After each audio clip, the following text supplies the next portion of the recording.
Sinimulan na ng motoridad ang kanilang Oplan hubaran laban sa mga pampublikong sasakyan at tadtad ng mga advertisement at may ulat on the spot si Mark Salazar. Mark?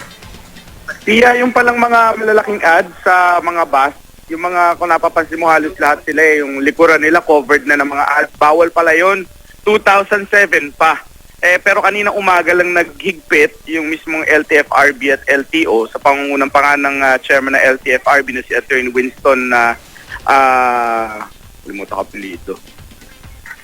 Si LTFRB chairman, wala pang 30 minutes Pia, mahigit 40 na silang nahuli ng bus.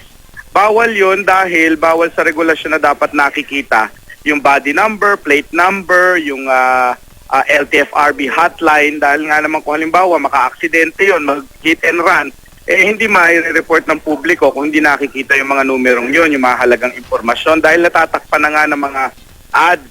Yung kanina mga nahuli, pinagtatanggalan ng plaka, first offense yan 500 pesos per bus.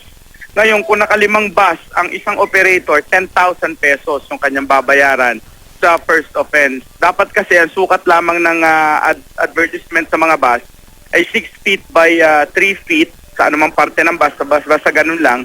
Ang taxi naman dapat ay 3 feet by 2.5. At yun namang kung ikaw ay jeep, dapat ay hanggang 2.5 by 2.5 lang na feet ang sukat. Kaya kung hindi dyan, lumalabag sa Memorandum Circular number 008 noong 2007 ng LTFRB. At simula raw sa araw na ito ay randomly ay manghuhuli na ng manghuhuli yung LTFRB at LTO tungkol dyan sa patakaran na yan. Pia. Maraming salamat, Mark Salazar.